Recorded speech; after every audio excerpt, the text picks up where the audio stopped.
We'll be diving into politics, some social programs, and some great news this week in terms of the healthcare front, which I believe Rowan's going to really bring in a great insight into. And we're pretty excited about this news. So we have a packed show for you. We're definitely going to dive in deep. I'll go ahead and pass it off to Seth so you can say hi to everybody. And we'll pass it to Rowan after that. How's it going, everybody? Welcome back again. Today we have Rowan on. I don't think we've had him on since like the first or second episode, and I don't even think that those made it onto YouTube because of like the expiration date of them or whatever. But we're glad to have you back again. We've got a lot to talk about because you have not been as active on Twitter in a while, and I feel like you've changed a lot politically. I feel like that's a lot to discuss. People's political evolutions are interesting to me because I started off super conservative, went through a libertarian phase, and now generally like pretty left leaning. And I feel like there's a lot of explanations that lead to somebody having a big political evolution. So I feel like that's the kind of thing we can discuss because we've all pretty much changed 180 at some point, as far as I know. Maybe not. Well, let's discuss it. Welcome back, Rowan. Thank you guys for having me on. I appreciate it. We like it. We love the background too. It's amazing. Get the blue vibe going. That's always awesome. I thought it'd be a good vibe, and yeah, I haven't been active on. Well, I guess it's called X now. The time I No, left it was no, called we don't Twitter. do that. It's Twitter. It's always gonna be Twitter, but I guess officially it's been changed to X since I've been back. Or before I got back, it was changed to X by Elon Musk. Um, but yeah, no, I'm happy to be back, and um, well, I'd say some of my political beliefs and observations or thoughts have changed. I mean, at the same time, there's always like moral foundations. I think that no matter where you're coming from, people stick to, because you can change economic views and change um, even social views, but I think there are always some foundational things that people stick to for the most part, which is will be fascinating to observe in this discussion. So yeah. Yeah. And like I said, we're constantly evolving, and that's the point of the show is to get more insight, learn more things, so that our message get out as progressive. But maybe we'll learn something, redefine what that message will be. And so that's what the show's about. It's about continuous growth. Um, I'm going to start off with current events. That's always important to see where we're at. This is a political show, so we start off with some of the current events that's politically happening right now. Right now, there's not a lot happening in the Democratic front. I think um, Mariam, I always have a hard time with her last name. Marianne Williamson. There it is, Mariam Williamson, and Dean Dean Phillips. Phillips. Thank you. And that tells you exactly the state of their race because I don't know the names. So, they had a debate, I believe, earlier this week on Monday, discussing what their future and their outlook for the country would be. I didn't personally see it. I just saw it was a ticker. They had a debate. Yeah, I don't even know who covered it because I've heard basically nothing about it. Yeah, so There I didn't is really some watch like it. misinformation going around that they like said their whole speech was in front of a bunch of like seventh graders or something like that, and then they literally just showed the filming of it, and that's not true at all. It's just Mm. completely. It was like a joke or something. So I don't know. That There's not just enough shows how coverage. it's really going. It's basically like no media sources actually even covering it. So Yeah, might as well I not have happened. yeah, I don't know exactly what their strategy is going forward, but it's not looking good. Especially the poll numbers. I think last poll had Biden at 80%. It's it's Yeah. really bad. Well, New But Hampshire, New Hampshire, Dean Phillips has like 15-20%. Marion Williamson has like, I don't know, 5-10%. But still, that's not enough to like change anything. And Biden's not even on the ballot in that state. So, like, with all their best efforts, doesn't really look like anything's going to change at the Democratic front. no, But I don't know. If you see on the Republican front, Nikki Haley is within like 5 points in New Hampshire, and that is hmm an easily winnable state for her at this point. And yeah, that's and like one of the. especially Oh, go ahead. yeah, go ahead. Go ahead.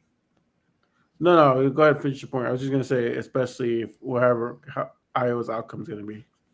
I was just saying that's gonna be one of the first states in the primary. So it's gonna. I mean, if Nikki Haley starts off winning a primary state, like in the very early times of the election, people might be like, "Well, maybe she does have a shot. Maybe I should consider this candidate," and then completely shake Mhm. things up. But I mean, It'll be interesting. She consistently polls higher than Joe Biden when they're pitted against each other. So I mean, if Yeah. Republicans really wanted to win, they'd probably actually go for Nikki Haley. Mhm. I think the thing too, also that's very interesting, is now that Chris Christie's dropped out, it's leaving that space for more of a moderate Republican candidate to succeed, and beat Trump. Um, Coming from the Democratic side of things, and coming from that goal of wanting to elect Democrats, that is a worrying prospect.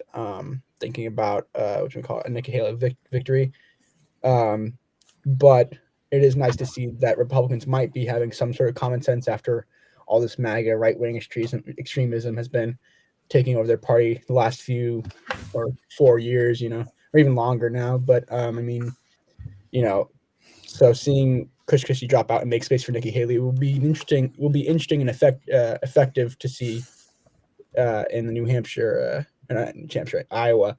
Um, Well, both the states, it's pretty competitive. Actually, she's within like 10 points in both states. So but okay, then I didn't know that. Okay, I don't know it'll be so interesting to much see. about the rest of them, but that's at least where they're investing most of their time campaigning right I now. know Scott.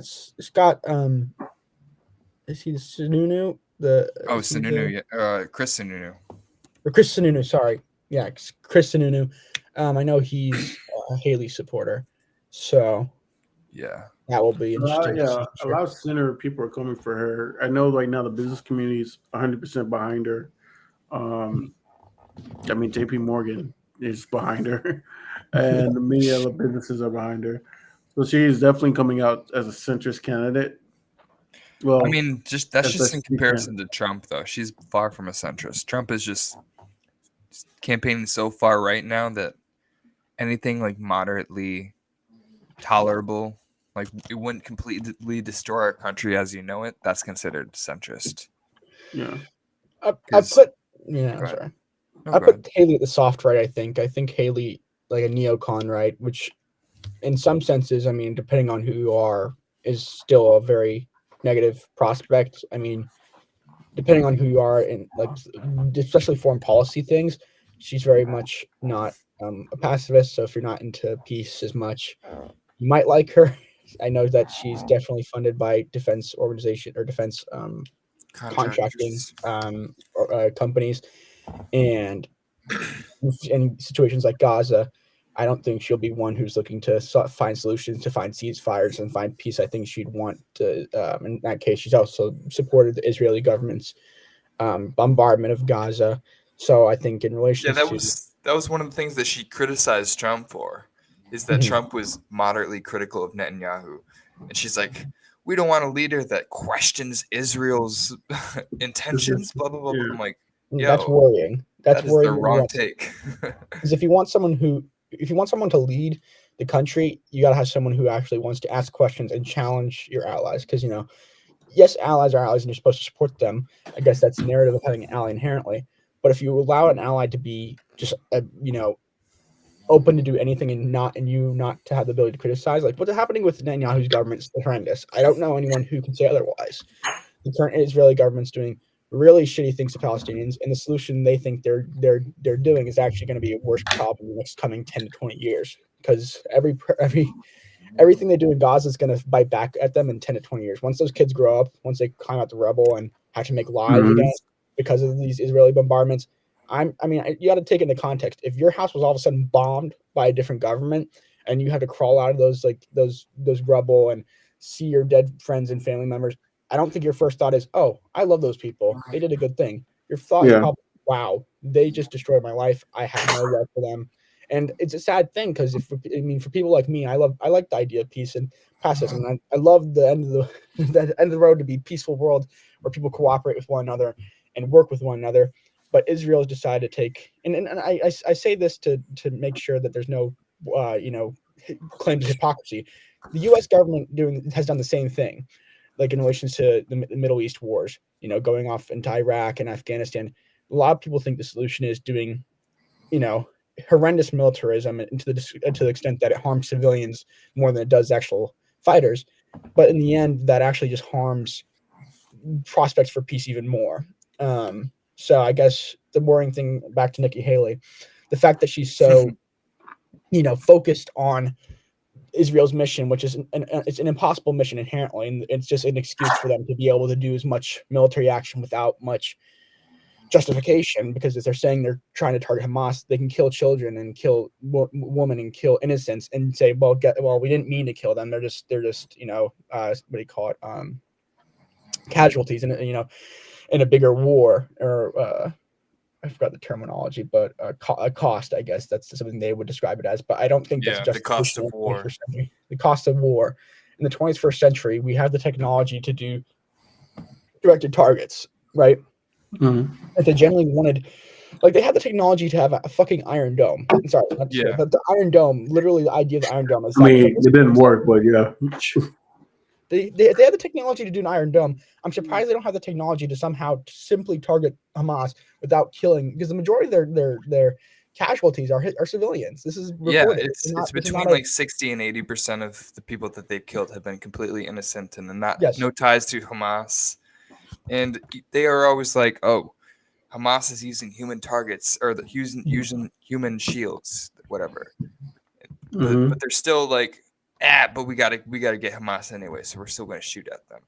So you're knowingly using human lives as a cost for killing, or for a bigger cause. That doesn't sound any different than what Hamas is doing. Not that Hamas is right; they both are wrong.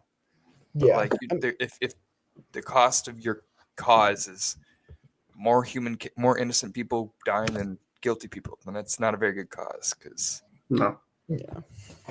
But that's always kind of been the issue with Israel, is that they've always done this. Like, they've always used a war to get in, and then find some way or somehow to justify mass casualty.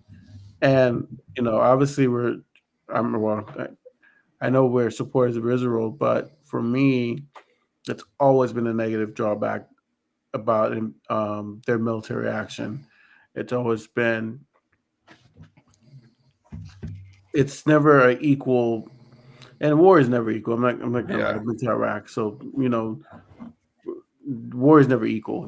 But when you can't justify killing 80-90% of civilians, because I went to Iraq, and I've studied military history, and that casualty disparity, that civilian military ratio and casualty is the very huge disparity. Yeah, 80-90% of in civilians comparison to dying. this current conflict. Yeah, it doesn't really justify the means of you were attacked through an organization.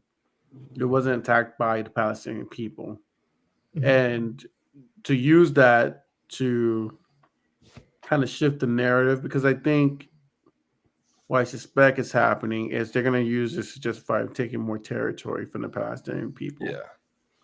And to monitor Hamas or something. To monitor Hamas. It's just going to turn into a permanent occupation. Yeah. So criticism of Israel in that aspect is fair. And that's what Republicans, that's what they go wrong with this whole issue, is saying that, well, you can't criticize Israel because Israel has no faults. Every country has faults. Even America has faults. It's if you don't support Zionism or support every action of Israel, then you're anti-Semitic and you just don't like that they're Jewish or something like that. Which that's a straw man argument.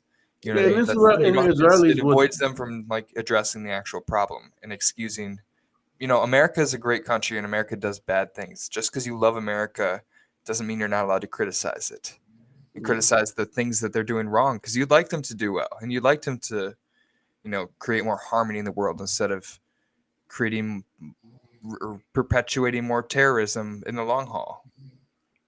Yeah, and the truth of it too, as well, is that again, going back to what I said earlier, if the long-term goal, because a lot of Israeli officials have said this, is to create a more a two-state solution. So, I mean, a lot of other Israeli officials have said otherwise. They want a one-state solution, but a lot of Israeli officials have seemed to also say in the government that they want a two-state solution. And their goal is to somehow, reform Gaza in some way. And as in the bombings, save the Palestinians by getting rid of Hamas, which saving. sounds great, but you got to do it in practice. They make themselves heroes when in reality, I mean, I don't know. Okay, one thing that hopefully most people in life they gain is critical thinking, and I always just try to explain it like this to anyone, and also I think that to go back to anti-Semitism thing, I think criticizing Israel is not anti-Semitic.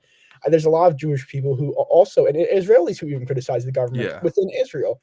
So criticizing the actions of a right-wing government, which Netanyahu government is a right-wing government, is not inherently anti-Semitic. And the issue is mainly that, a lot of conversations get shut down due to that, usage of that claim. And it's kind of worrying that, I mean, I guess that's an issue that arises once you criticize a state that inherently has a religious tie to a certain, religion. And that's just the nature of it. But I think the truth is most critical thinking people will realize, one, you're allowed to criticize a nation, even if it has a religious tie. And two, that destruction and ethnic cleansing, I'm going to use that terminology because I feel comfortable using that terminology because I don't know what else to describe it as. If you're bombing and flattening a whole city and telling people to leave, you're trying when there's to get nowhere to go. Be like, you need to escape because we're going to carpet bomb this place. Escape where? If there's not really anywhere for them to escape, just like saying they need to leave with nowhere to go is not actually. And then they say they want them to leave to go to certain areas, and they bomb those areas. Yeah.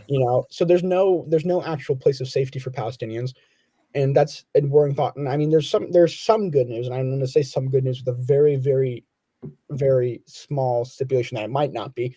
But South Africa, I know, is now introduced in the International Courts of Justice, I believe, or International Courts in the UN.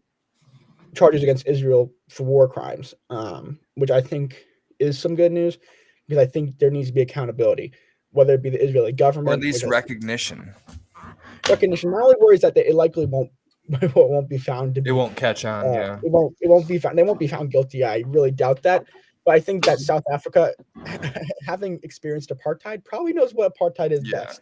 And I think that's the irony in it. They're the ones who are pushing forward the war crimes and apartheid charges towards Israel. And they honestly should, because they're the ones who've had experiences with it historically. And they probably know best due to that.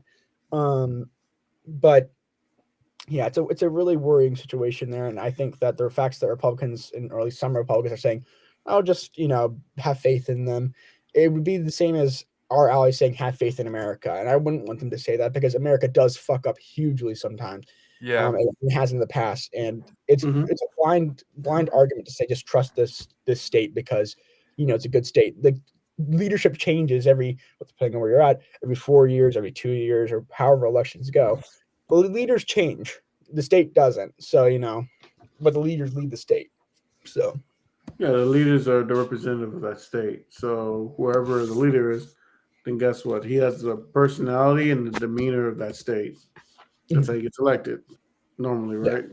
So I think things like loyalty to your state or or to your allies. It's like it's some sort of ideal that I don't think is all that good in practice, because all that really means is like you're gonna hold them to a different standard as you would any other country. You know what I mean? It's like you're greenlighting all their failures because you're friends with them. Like, that's not good for politicians or for countries. Think about Trump supporters being loyal to Trump. That means they're just willing to trust him or put aside a critical lens of his words and actions because of, inherent trust in him. Which means more like I'm willing to have my opinion shaped by his act, like whatever he says, which doesn't seem like a healthy way to make decisions or have opinions.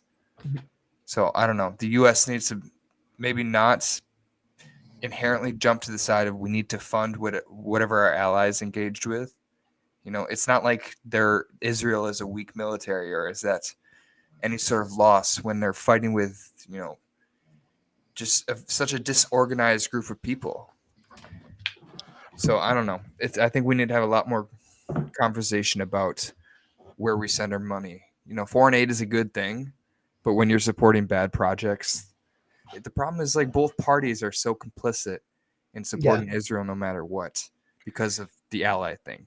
Mhm. And like I just don't trust Democrats to be good on this issue, which is a problem because as liberals, they're supposed to stand on the side of liberty and self-determination, personal freedom, and all that stuff is obviously tainted by war right now. Yeah. They claim It's hard. Israel is such a safe haven in the Middle East, but like it's like illegal to have not interracial, interfaith marriages. So like a Jewish person it's illegal for them to date a Christian or to marry a Christian. Like they're not like this liberal democracy ever. It's a right wing country, just like every other country in the Middle East. So The issue is there as well as they do this thing called rainbow washing, and I mean they did it on Twitter with some posts as well. The IDF, they said this is the first time a rainbow flag was. I think an IDF soldier took a picture of the rainbow flag and said this is the first time a rainbow flag has ever been waved in Gaza. And I can almost assure you that most people in the LGBTQ plus community don't want to be used as a tool for ethnic cleansing. To justify and ethnic it's cleansing. not like same sex marriage is even legal in Israel. It's not. Yeah, It's not criminalized. Or like people aren't criminalized for being gay, but it's not a progressive country at all. It's not a country that we need to unanimously support their actions, just like any other country. There's not a country on earth that we need to unanimously support their actions. You need to judge every single country by their actions uniquely, just like the United States. And it gets worrying though when they use those it's virtue signaling, honestly, for using the different quote unquote liberal or progressive causes, because that's what makes it easier for Democrats and liberal minded people to justify Israel. Because I mean that's the only thing with this issue that's very, I mean, not maybe there's other similar issues, but it's very unique, is that I mean I'd consider myself on the left as well, but I also know people who I'd consider on the left but who are in the position that Israel's doing the right thing. Mind you, we still see eye to eye. In the end of the day, we agree on domestic issues, but it's just still a worrying thing for me, the fact that even within the left, which we consider to be the center of unity with liberals and socialists or social democrats, all those folks bunched up with a common goal for progressive causes, an issue like Israel, which is a human rights issue when you go down to the core of it, is such a divided issue. Because I mean, the simplicity of it is I mean, it's people such deserve to live free and an happy. issue that's people have so much emotional invoked with, like Yeah, no and matter on either side, and nobody's willing to admit like, both sides have their problems, so maybe we shouldn't like unanimously support one side as the good or bad. I think black and white thinking is the easiest way to approach any issue, but that doesn't make it accurate. And America's been the biggest defender of what's going on in Gaza and Israel's actions, and that's the thing too. Is like, again, like you're saying, neutrality might be even the best move in an issue like this. Not supporting, of course, obviously not supporting Hamas. What Hamas did was horrendous, but not supporting what the IDF is currently doing either is that will be the best position to play. Because I mean, the truth of it is, and maybe this will sound harsh. What the IDF is doing now, if we're talking about destruction and losses of life, is the same, if not more destructive than Hamas. Not to say what Hamas did was justified. Hamas, again, is horrendous, but both of them have done violent actions that have changed people's lives and taken people's lives. Israel has a higher rate of casualties than Hamas does right now. They're both very high. They're both willing to sacrifice innocent lives for the overall cause, which makes the cause not worth it in the big grand scheme of things. But overall, Israel has been more ruthless in who they decide to attack. Yeah. And it has to do with a higher grade of weapons, which we are providing to them. You know what I mean? We're just so willing to use whatever resources are necessary to wipe out competition, which just means anybody standing in the way of Hamas, which are innocent people. Yeah. And the worrying thing too, though, is also like, I mean, if you told people and showed them because this is our tax dollars when you think about it. At the end of the day, if you show people what their tax dollars are doing to people's lives, I think that it would be, it would change the way people view on it. I think the thing is with like the news channels, the main news channels. First of all, they want to show graphic content, which understandable. That's a probably legal thing, or or a company-based thing. But in some sort of sense, I think that it's important for people to know that, hey, you're a citizen paying your taxes. Instead of healthcare, instead of education, instead of this, that, or this is what your money's going towards to. And it's going towards bombing homes, taking people, like killing people. Again, Completely not to justify what leveling Hamas did. cities off the map, Yeah. wiping cities off the map. And this is not Hamas that is getting mainly targeted. Maybe you'll get one Hamas people after every 1,000. But in my opinion, if it takes 1,000 deaths to get one Hamas person, it's not worth it. Yeah, Hamas is not At even that point, located it's not. in Palestinian territory. Yeah. I mean, the thing is also, there's this great video I saw. I think it was on Instagram. It was from a BBC commentator and LBC, like one of the British channels. But the guy said, if Israel knew that the Hamas was based in, like, let's say, Tel Aviv, right? Let's say they were posted in Tel Aviv, like Yeah. in some sort of tunnels. Do you think they'd have the same sort of action? Would they bomb the fuck out of Tel Aviv? Yeah. They Yeah. wouldn't. There is Because they see the Palestinians as less than. I mean, that's the only moral aspect you can only Exactly. consider. Because it's not Israeli territory and they don't have a quote unquote responsibility to it, they feel more justified in completely flattening it to reach the end of their goals, because there's no cost to them. There's no cost. But if it was Tel Aviv, I bet you then they would start doing, more specific and targeted operations with probably personnel. Special grounded in operations killing. teams instead of Yeah, dropping and it's because, bombs. and it speaks a lot to what their priorities are, and their priorities are not to help the Palestinian people. Sadly, that's just the truth of it. Their goal is to quote unquote destroy Hamas, which also means destroying Gaza in the process. We've seen that now. The sad thing is now that this has happened already. There's nothing we can't go back in time and stop the bombings. We can't stop the lives that have been lost. We can't stop the people who have been displaced. Yeah. Now we can only thing we can do is tell our public officials to support a ceasefire, right? And that's the simplest thing you could do. Like, not to tell people what to do, but I mean, I've done it. I talked to my congressman. I've emailed him and I've called his office and I've told him that if he truly stands for human rights, he'd stand for a ceasefire. And I think that's not a position, because I know there's Zionists, anti-Zionists, and all the political theory behind Israel and Palestine behind it. Like, I don't really know enough to touch that. I've talked to some people who have both views, anti-Zionists and Zionists. I'm not going to sit here and say Israel does not deserve to exist, or vice versa. I think two-state solution might be a good thing if it could actually be carried out in a manner that brings justice to both sides. Yeah. But in the end of the day, what the current issue right now is bombs are being dropped and guns are being fired, and nothing, in my opinion, could be solved until that's stopped. Nothing. There'll be no diplomacy. There'll be no peace. There'll be no resolution until there's a ceasefire, until the weapons stop. Because there's no solution if they're dead. There's no solution if, I mean, in the end of it, like, is the goal to find a better outcome for Israel and Palestine, to find peace, or is it to kill out all the people who live in Gaza to make it easier for Israelis to live in these areas? I mean, not to blame the Israelis, because mind you, I have as much sympathy for Israeli civilians as I do Palestinian civilians. I think Yeah. that, unless they voted for Bibi, then if they voted for Bibi, I think they're fucking assholes. But Yeah, I mean, then they're at least somewhat complicit, but they're no, somewhat complicit. still. But there's a lot of Israelis who've been protesting Netanyahu, have been, because he also tried to do judicial reforms, those failed in Israel, and Yeah, which is crazy. yeah, Yeah, and, yeah. no, you're right. Like I said, I feel like sometimes Israel's issues get tied with Netanyahu a lot. His stances are not usually Israeli stances. He has this I would say this gravitas or political or lack of political will on the Israeli front to take him on, because he's kind of that figure He's for sort of the de Israeli facto protection. leader of the country. He represents a large base of. They're not even like like their opposition is a centrist party. Like they don't. Yeah. There's no left wing in the country, so being right leaning is kind of a status quo in Israel, and I don't think that that's good in any country. Well, Saudi the modern Arabia, sense, Iran. Yeah, in the modern sense, Israel's that way. The fascinating thing, and I'm going to speak as a history major now because I'm a little bit of a history major, is the fascinating thing to look at in the past of Israel is that they did have left wing leadership. They had labor Zionism, which, well, mind you, if some people believe Zionism is inherently right wing, maybe they disagree with that idea. But there was a left wing governments in the past that were more worker focused and less cultural.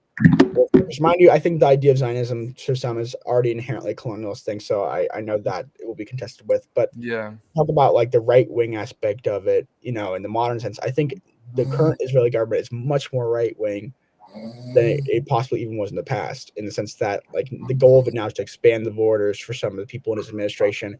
I think his minister of national security, I believe, is Mhm. one of the ultra right wing party, and he proposed like making Gaza an extension of Israel. I think by making them leave, and also the West. I think now the West Bank's a target as well, because people forget this sometimes. There's two Palestinian areas that are Yeah. well known. There's Gaza, which is a bit southwest, and there's West Bank, which is the east, about north or Middle East. Middle East. But West Bank has also been negatively affected due to the Gaza, what's happening in Gaza, The right? Gaza Strip. Now, Yeah. now people have been more negatively affected even in West Bank. They've become like the Israeli government has been more hard clamped on people in the West Bank. I mean, the truth of it is, there's not going to be peace and justice until there's an end to the occupation, and that's just a fact. I mean, if you have one government that has someone's boot on their neck, this is a metaphor, not literally. If you have someone who controls how you live your life, how you talk, how you express your opinions, like we talk about like American values, we believe in the freedom of speech, we believe in liberty, we believe in that. Imagine if we had, let's say, the British, right? Historically, we had the British come here. That's why we fought a whole revolution in 1776. They Yeah. started taxing If we us. were They said we didn't have consistent free with our speech. values, it's I very mean, clear the United States has a lot more parallels with the Palestinian cause. yeah, Not talking about Hamas, the Palestinian cause of being controlled by a country from the outside. It's pretty and clear that there's a different power structure between, I don't know. It's like it's a lot easier to justify people joining Hamas when they have in their mind a violent oppositional force that's been yeah, controlling them for their entire lives, which is why it's a concern that this is just going to be an endless cycle of retribution, because we're creating more future terrorist organizations yeah, in Palestine. Like, how are you supposed to wipe off Hamas when you're basically recruiting Hamas yeah. by creating such an evil foe in their minds? I mean, that's the only worrying thing about that, as well as like this is going to perpetuate the issue that's happening now. I mean, Israelis talk about peace in the long run. They say once Hamas is gone, there will be peace. But the thing is, we as Americans have learned this in our affairs in the Middle East. And in like You can kill Vietnam, people. You can kill people, but you can't kill ideas. And if you piss people yeah, off, the idea will last longer. Because yeah, people remember blood. People remember dead people. People remember those experiences. People are very, very emotional. We're emotional creatures. We observe emotions in a very hyper sense, which is an important thing. But so killing people inherently. I mean, again, maybe I'm sounding like a hippie, but killing people will not. It will make worse outcomes in the long run, because people remember that, and people will react, and people will respond, and that's what's going to happen in Palestine. I mean, they're creating a new generation of Palestinian resistance fighters. I mean, Palestinian resistance half of the population of Palestine is under the age of 25. So at Yeah, some point, their entire population is going to have gone through mass catastrophic casualty and they all have known somebody, a friend or family member, that's been killed at the hands of this conflict. And it's going to be hard to not be emotionally charged against Israel and to draw broader conclusions about the populace as a whole. And it's going to be an ongoing conflict forever. And if we commit to funding Israel on behalf of this war now, how long is it going to keep on going? How long are we going to keep funding another war that doesn't yeah, really benefit us? In fact, it puts the United States more at risk of terror if we're consistent with the values of the war on terror, because we're creating a target for ourselves by funding Israel, who's going to be, like I said, perpetuating more resistance groups, more terrorist groups who have the United States and the Western coalition as an enemy. yeah, So we're just getting ourselves further tied up into the Middle East, when it seemed like Joe Biden was on the right track pulling us out of another failed war in Afghanistan. We didn't get yeah. We didn't get who we wanted to get. We just kept creating more insurgents after we killed the last ones.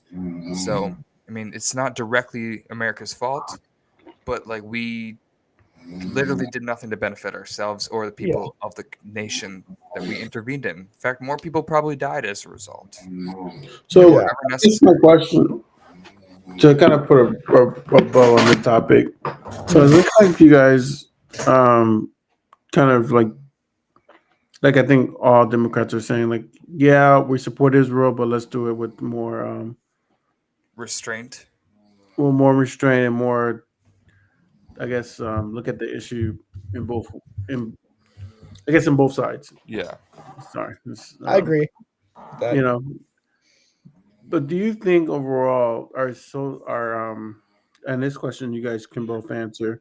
Do you think overall that our policy towards, and this is more sort of military policy, our policy towards getting bigger and providing more force around the world is keeping us safe?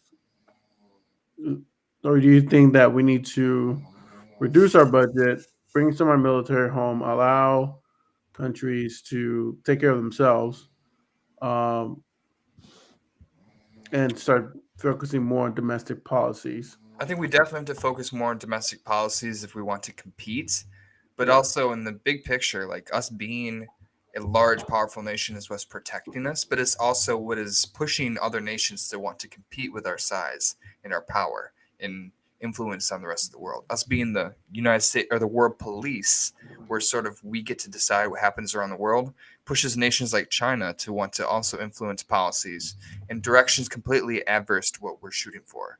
So Yeah. we're creating like a rubber band effect which is like as hard as we push all the countries, the rest of the world in one direction, Mm-hmm. the oppositional force is also going to try to push back just as far in the other direction. So it's like, is us pushing at all just creating more endless waste and more roadblocks to our actual end goals in general? I think it seems likely that like this sort of Cold War between two China. economic blocks Yeah. is really harming both sides. And we'd be a lot better if we focus more on diplomatic approaches, like ones that are not going to definitely benefit all of our values. And like maybe working with China sounds bad because they're an evil country, but maybe that's the only way for us to be able to influence them and their population. You know what I mean? Because if Well, we're creating such an opposition to the West, then Western ideas are never going to be accepted by countries that don't have a liberal democracy. no, I agree with you. Yeah, go ahead, Rowan. I agree. I think there's a balance here, though. There's two aspects to it. One, our military budget, I think, is the biggest in the world. Yeah, If I'm not and mistaken, it's not- how much of it is or- unaccounted for by the audits that they do like every year? Like that's Yeah. massive amounts that are just completely unaccounted for. Well, that's So an issue too. If we talk, yeah. that's what's funny. Conservatives talk about fiscal responsibility and transparency, and then you have issues like that, and they don't bat an eye or talk about it. But I think there's a balance here because I do see there's two aspects to it. One, pieces in diplomacy are always a priority and or should be a priority. I mean, they should be a priority in an ideal world. But Yeah. I think depending on what countries you talk to, because I have no idea what it's like to live in certain countries that have American bases nearby. But I know some people who are like, oh yeah, let's say Taiwan, for example. If America didn't have a presence in any sort of base in Asia, I bet you Taiwan would feel a lot more fearful of a Chinese invasion, right? Or Taiwan probably wouldn't still exist anymore. It would just be already another province of China. yeah, You know what I mean? Like and that's what's if nobody that's was the standing boring in the part way of it. of China, you know, if nobody stood in the way or was powerful enough to stop China, then nobody would. China Yeah. would just do whatever they could possibly demand, which is why support for Ukraine is so important because Russia is an occupying force and they have Yes. imperialist ambitions and they're not going to stop whenever the current conflict is over, especially if they get good results. They're just going to continue Yeah. on. So we need to stand up as the liberal internationalist union of the world and be like, individual freedom and self-determination is a priority. It is. And, That's what's important about it. That's where I would consider myself on a personal level at the very least a pacifist. I think that peace and discussion should be a priority because killing is inherently a negative thing morally in my eyes. I think there's Yeah. ways to justify it in cases of self-defense and Yeah. cases, of course, there's always ways to justify it. But I think at the end of the day, it will hurt your morality in an internal sense. Like if you kill someone, there's studies on this. Mentally, it messes you up. It's a science now, right? Yeah. And so the goal, if that's a well-known fact, if there's like, thinking about it scientifically, if it's known that that causes that, then the goal should be to prevent that from happening in any way necessary. And that's why peace is such a priority for a lot of people, because they want people to be able to live lives where they're not affected negatively mentally, and where they can be able to succeed and prosper without the fear of being harmed physically and or losing their lives. And I You think know, that explains like the baby boomer generation. So I think it creates a more conservative minded people when they go through so much struggle and so much fear and suffering and loss early on in Yeah. their lives. It kind of creates a vibe of people, and one that's like more at risk adverse of, because they've seen what can happen when things go south. And I think that keeps a population from moving forward sometimes just out of fear. And fear never solves anything. Like it's better to think forward and think ambitiously, but also think practically. I feel like that's kind of like our motto here. It's like, yeah, you know, it's it's Right. it's a lot better to dream and follow through on your dreams than just sort of let the world control you. yeah, And I don't know. I think having a population of people of peace would create people, a lot kinder people, a lot of people that are more willing to work together as nations, and things that we can grow together. Are, the amount of money we spend on war is waste. The amount of suffering and individual talent that's wasted in wars and death and casualties is waste. That's stuff that we could use towards creating innovation. We could create more people getting along and more economic ties, trade deals, economic growth for poorer countries that are kind of out of the picture right now. Like we can grow as a world together, interdependently.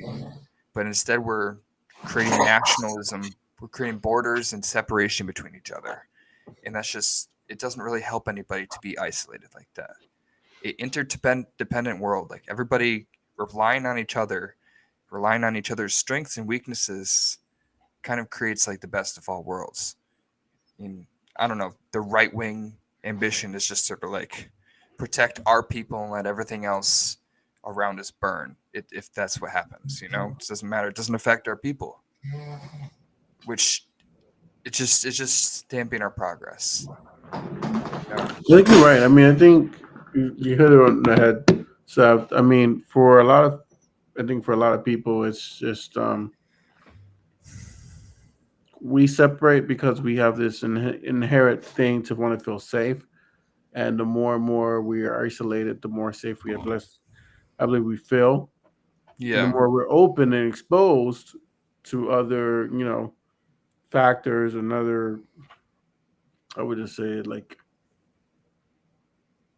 other things that are outside of our control, like for example, China, Russia, or any other country, we have a fear that of being taken over, and it's to justify a fear for a lot of baby boomers because they grew up in a society where that was actually a possibility, with Russia and different, fascism and many things yeah. that they had to kind of dealt Global with. authoritarian governments that they had to protect Yeah, themselves their from. generation had to deal with.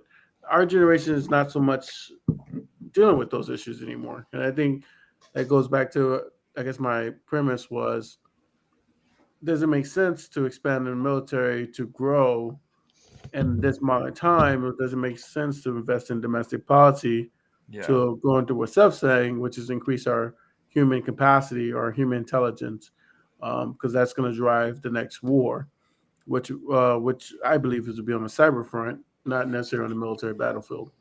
So yeah. The next world is going to be a world of competition of intelligence, of what we can produce that's going to advance us faster. That's why you see mhm, stuff like in China, they at least, since they don't spend 4 times as much as they already do on the military. They have a little bit of mhm, extra money they can spend on stuff like public infrastructure and public transportation. And you can see the kind of innovation that takes place when more money is diverted towards domestic policy. Even if there's so much horrible stuff that's also produced by China, you can see yeah, other giant countries taking different priorities that kind of better benefits their people. I mean, China has grown as an economy, like from an individual GDP per capita level, like substantially in the last 4 decades or so.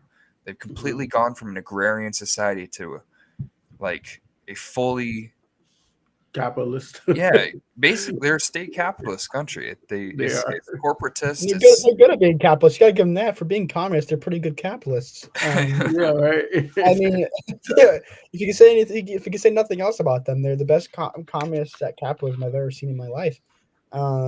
Mega communism. Vietnam's getting close to that too. Vietnam's getting really close to being a good communist capitalist as well. At least they still have social ownership of the means of production. China has completely privatized means of production. It's just state directed. Yeah. So it's just like That's a really hyper regulated, completely top down version of capitalism, which is basically what Trump and the Republicans want in general. Like that's the irony. China's the biggest communists. Yeah, China's the biggest enemy of the Trump people, but the Chinese economic model is almost identical to Trumpism to an extent. Yeah. Like, I mean, Trump doesn't want a free market. He wants like state capitalism where Trump is in charge and directs everything and makes all the decisions. He wants mercantilism. That's what he said. Yeah, exactly. That's the ultra conservatism. Scary thought. If you know about history, it's a scary thought of mercantilism coming back to the forefront because it's basically just, in other words, if you want to describe it, it's extractive economy model. It's Rowan, describe it one more time again. What's that term you used? Mercantilism. Mercantilism. Explain that a little bit for everyone. I mean, actually now I'm doubting myself, but from what I remember is like it's a colonial model that's extractive, so it's about bringing every resource back to the mainland. So it's a form of protectionism. But it's like hyper isolationism. Who's government use their economic to augment state power? Oh yeah, okay, I am right. Mercantilism is an economic model practiced by which governments use their economies to augment state power at the expense of other countries. So the goal of it in the end is to make the most benefit for America. So if he's saying he wants American mercantilism, it's a protectionist model that will make sure that everyone economic nationalism, economic self-determination is kind of like the North Korean model where they don't trade with any other country and everything is produced. It's basically anti-economic theory. Like most economists agree in the concept of comparative advantage. You know what I mean? The world where Brazil produces this sort of agriculture because they have agriculture at their place, and the United States produces technology because that's where technology is best produced. If everybody's maximizing their comparative advantage, then everybody in the world is the most efficient and can get resources from across the world and divert their economic priorities more efficiently and effectively. And instead of that, they want to just create an economy of more stratified hierarchies where hyper protectionism, because the idea of mercantilism as well is not just making so other countries get harmed and that you benefit. It's the idea that I mean you're right. It's reducing imports, it's wanting self-sufficiency on a hyper level, while expecting other countries just to buy what you have, right? Yeah, and it's unrealistic. It's unreal. You guys buy from us, but we're not going to buy from you. Yeah, but the thing is, the market's a beautiful thing, and that's why, I mean, in my personal opinion, I like the idea of free trade in a general sense, because I think that once you let the states or governments determine what should or shouldn't be traded and what we need to make ours and what we need to make theirs, and the truth is, people in a said country, if they can make a product for a price that is competitive, they should be able to benefit. People in Vietnam can make, let's say, remotes. Let's say they can make remotes for a cheaper price than we can here, or they can in Canada, or they can in Mexico, or they can in they can reduce overall labor costs so they can produce cheaper items. When in the United States, if we had to have all of American paid factory workers, then products would be that much more expensive. So overall, it's better for the U.S. economy to participate in comparative advantage, where maybe we do lose factory jobs to all these other countries, and maybe that's a good thing because maybe that's an improvement for those other countries gaining the factory jobs, as well as an improvement for us to have cheaper goods.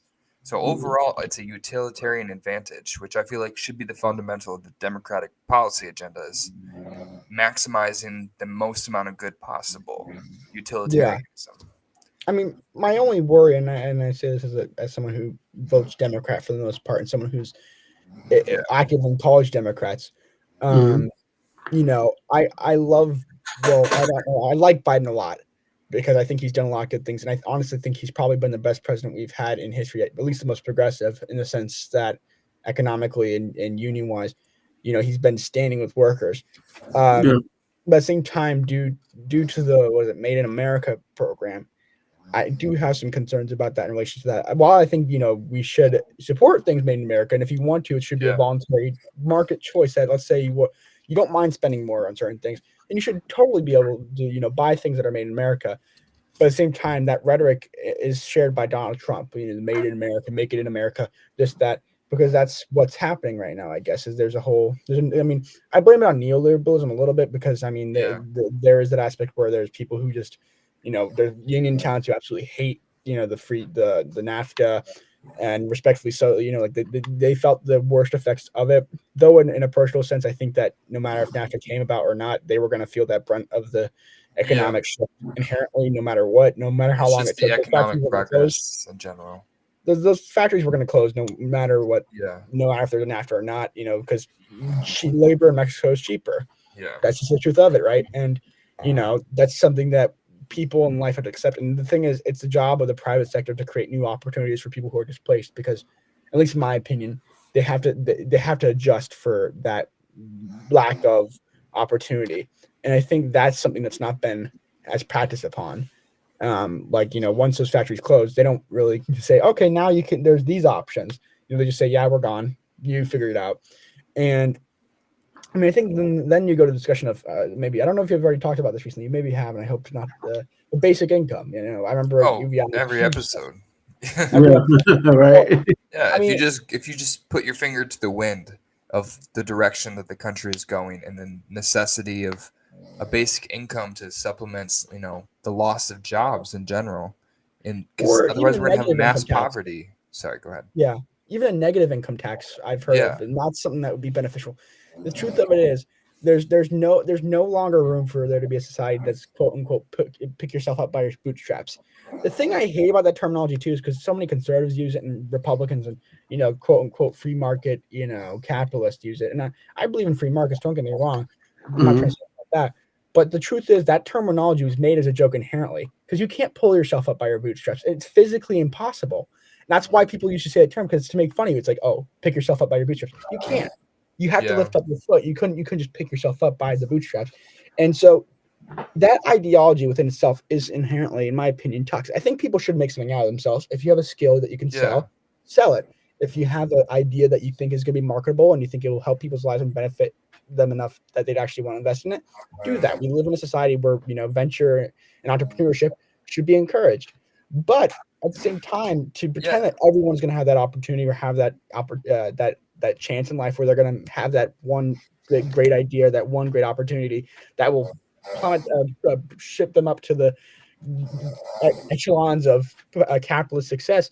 It's just not true. And I think there needs. I mean, I think there's a way for capitalism to be successful for everyone. yeah. And I mean, some people will call that socialism, I guess, but I Yeah. don't know what else to call. I sometimes think social capitalism might be a better terminology, but I don't care about the Well, there's a theoretics of wide it. range of similar concepts, but I think a complete hands-off approach is going to allow more for more failures that are completely unnecessary. Than we could have a That lot means, more yeah, competitive economy, a lot more people successful that could create for themselves and could create something that doesn't already exist.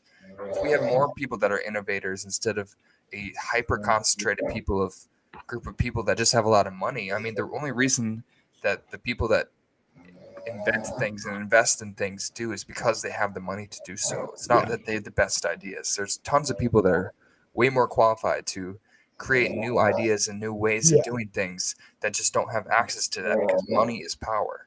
So if we Money is invest power. more money in and people that don't have any sort of power. Yeah, We have a more horizontal society, a society of people of equals. yeah. And Then we could nonprofits have have a lot more competition, a lot more efficiency rising to the top.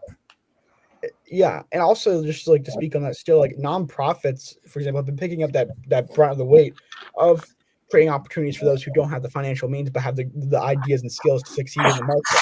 Right? That's what nonprofits have. A lot of nonprofits have done. But the truth is, no matter how many nonprofits are created, we I think there needs to be a foundational system in this country, whether it be a basic income, and I also think universal healthcare would be a good thing too to release stress. But I even uh, think nonprofits as like a mechanism of employment is not a bad idea. If you look at the Swiss economy, most yeah, of their corporations are nonprofit, and mhm, there's a lot more cost or a lot more profit sharing. yeah, It's like one of the most effective economies in the planet. So economies that are more efficient than the U.S. Like we're powerful and we're large and we're mhm, rich, like historical. We're old money, but it's also we generally rank like top 20. Like there's tons of models that are clearly proven to be more efficient and more effective than ours. And our main problem is nothing passes Congress. We're a country that doesn't change, and that kind of keeps us from moving forward and improving. It yeah. keeps bad things from happening, but it doesn't allow us to like move forward in any sort of way. And I mean, that's where I think when you want to find progressive change, I mean, there's you should obviously participate in politics and participate in the government, but I've also come to see that even in the private sector, people can make changes. You know, you can create effective businesses that have sustainable and healthy models. You can create Yeah, a workers co-op. You can even create, if you can't do worker co-op, if that's too much, an employee-owned business. There's so many businesses employee that are stock like that. own programs. Yeah, Like there's and creating these companies, right? fair. Like Jesse, Publix is an ESOP. So like if you work at Publix for a Mm-hmm. certain amount of time, you're able to participate in their profit and stock Profit owning sharing, yeah. programs. Yeah, and I think that that's a model that the U.S. can maintain capitalism still. They can maintain private ownership, but we can expand ownership and like business decisions to people that are affected by those decisions. Yeah. I think I, No, I go that's the ahead. way.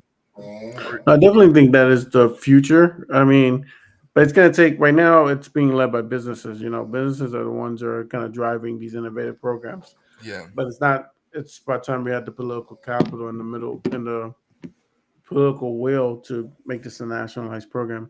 Because the idea that people think that these programs are socialist ideas is it's kind of farce, because there's really no 100% pure capitalist society. There's no 100% pure socialist society. yeah, We have a hybrid depending on the population. And I exactly. believe that our population, we're in the state where it's like, okay, we are a very capitalist society, but we also have understand with capitalism comes technology. With technology comes loss of jobs. And with the loss of jobs, now how do we replace those jobs? Because now we Yeah, have so many amount of people, but technology has decreased the need for those people. And so, what do we Yeah, have as a stopgap? Because because you can't. Yeah, go the, ahead, the, sir. the reasoning behind capitalism is that there's a hyper concentration of wealth amongst a few amount of people.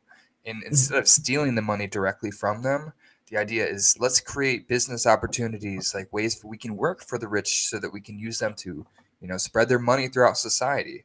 And as there's fewer and fewer necessary jobs, as scarcity becomes less of an issue, there's going to be yeah, less things for rich people to invest in, less things for their money to be used for, that they just keep it in savings and it just completely is useless in the economy. We want more US capital to be circulating throughout the entire economy. If it's in yeah, the hands of more spenders and more consumers, then that goes into every single thing that they purchase day to day, small businesses. If it's in the hand of if $1 billion is in the hand of one person, what are they going to invest in? Like just stock ownership? No, they're not investing in like individual purchases at all these tiny little companies. It's just giant purchases. And that's not as effective as all the money we spend being circulated every single day into more a different form of consumerism. yeah, It's actually seeing the capitalist, the liberal envisionment in fruition of a fully functioning market, one that's self-preserving. Go ahead. To go back, like now, like thinking about like basic income, there's also another like solution. Obviously, like some people think that okay, people shouldn't just get monthly money for doing nothing, right? Yeah. And there's a secondary option that I've thought about. I mean, we think about like if you know anything about history and FDR and such, the New Deal was a huge thing. It created because there was definitely a deficit in employment opportunities. Exactly. People talk about a Green New Deal, and when you think about that, if a UBI is too distasteful, then we could create employment opportunities through that. I mean, the truth is, like, you can go anywhere in this country. There's infrastructure that needs repairing. There's roads that need repairing. There's train tracks that need repairing. Like, we can create more projects that invest in clean energy. And the fact of it is, if UBI is so distasteful, there's another option. It's creating a Green New Deal, and it's creating these. It's to the government, mind you, but I mean, we did it in a time of economic strife in history, and we are currently going to go towards a point where with automation, there's going to be another point of economic strife. Yeah. And the truth of it is, we have to address it, right? But at the same time, we can create employment opportunities for people which will help them gain skills, will give them a pay, but will also help our infrastructure. There's no losses in that, in my opinion, because we haven't invested enough in infrastructure as a country. We should invest more. And so if people are losing their jobs in the private sector due to automation, they'll have opportunities in the public sector to invest their skills and their expertise and their energy and their time into improving the public infrastructure, right? And Yeah. the only thing that's so boring. There's parts that I agree with that. Like, I do think that green energy is inherently part of the future, and the fact that we aren't already capitalizing on innovation prior to all the other countries in the world. Like, if we wanted to truly lead the world in something, why not lead it in different kinds of alternative fuels and energies and stuff like that, nuclear energy, stuff that the rest of the world rely on us for. But it's also like, do we want everybody employed in like construction? You know what I mean? Like, what is that? What's going to fill the gap between a scarcity-free world and innovation? Is everybody's just going to work in construction for the government? Like, so there's aspects that I think are necessary in the Green New Deal, but I also think it's always so abstract in people's minds that there's not really like a concrete plan in how that works. But I do think we do need at some point need to look ourselves in the mirror and realize that this oil scarcity is going to run out at some point, and we can't just like wait till that to happen and not have a backup option. And to respond to the Green New Deal, I think their construction jobs will be a lot of the jobs, but also historically, the New Deal also created a bunch of amazing arts programs for people. It hired artists to do murals in cities and towns. It hired musicians for different things. It hired even historians to do like recordings of like they interviewed slaves, like former slaves in the American South, like the United States of the South, like that belt. Like they had people who were paid by the government to go and write or record interviews with them. So I think in my ideal world, to go back to the original subject, in the ideal world, in the current state of things, seeing a Green New Deal occur, not just on the construction side, I think construction would be a huge part though, but also revitalizing American art through culture, I think we can take cities like Detroit, like old historical cities that have been suffering and like really suffered as a result of sort of globalist expansion, where like we lost a lot of auto industry deals to other countries. So Detroit sort of fell apart and their infrastructure is falling apart. I think like investing a lot of money in new cities is going to create a lot more expansion, like economically. A lot more people are going to want to move businesses to these cities, and more countries are going to want to invest, or there's going to be a lot more trade as a result in economic expansion. And I think that's the kind of stuff that we can spend our money on instead of just, I don't know, other priorities that don't really benefit us. Yeah. And I think too, like you said, like if we had a modern day, like again, everyone refers to it as Green New Deal, whether you want to call it a Green New Deal, a New Deal Part 2 or anything. I mean, that's something that, because a lot of people say once the government has its hand in the economy, it immediately goes to shit. I don't particularly agree with that. The government has always had its hand in the U.S. economy. Yeah, I mean, it has regulations in the economy. It literally has regulations in the economy that businesses follow. And, So that's bullshit. But I think also the thing is the government can be a helping hand and turn cities that have been left and downtrodden into new frontiers for industries. And I, like you said, like if we had a new deal today, like a new deal 2.0, and invested in places like what you may call it, like Detroit, and giving them investments into art programs, Yeah. into infrastructure programs, like we could create the cities of tomorrow. I mean, the truth of it is, it's the sky's the limit. We, as people of this country, have the ability and have in the past had the ability to create big change with the help of government. And whether you call that socialism, whether you call that American patriotism, whatever the hell you want to call it, I don't care. Conservatives will probably call it the prior, but I think that that's socialism, and socialism is fucking good. Investing in people is the best investment you can make in life. You And know, creating more housing opportunities all across the country as a form of investment is going to make this immigration crisis a lot less of an issue because people are going to have places to live and we can grow our population. Why is China and India automatically one of the most powerful economies in the world, even if they don't have the highest GDP per capita? It's because they have a ginormous population. So why are we so concerned about people immigrating to the country when a larger United States, a larger country of liberal, American freedom loving values, is probably a better thing to influence the rest of the world and the other countries? And we can stay a global power by our population, not just military spending. I yeah, I agree, mean, guys. This is a great discussion, but we're past our hour, and this yes, is we have to table it here, guys. But I definitely want to pick up on that next week in terms of what you can do to combat China and India because they do have a massive population, and if we Yeah. could fix the immigration program, might put us in a better position to compete. So Mhm. it'd be a great topic for next week's episode. But I'm gonna let you guys say your final goodbyes to the audience this week, and I just want to thank you guys for tuning in, and I love Rowan and his insights. So I always Mhm. think that it's great to kind of um, dialogue in these different, big ideas of how to change the country because these are not just, these are taking our country in a different direction, not just Yeah. trying, how they say, manicure the lawn, but we're actually cutting the grass down and starting over. So I definitely Build think that back better. build back better. And I definitely think that's why I love the discussion. So, Seth, any final words? We're now on Spotify. We're on YouTube. We're all on Twitter. The three of us will probably post the links in the description of this video.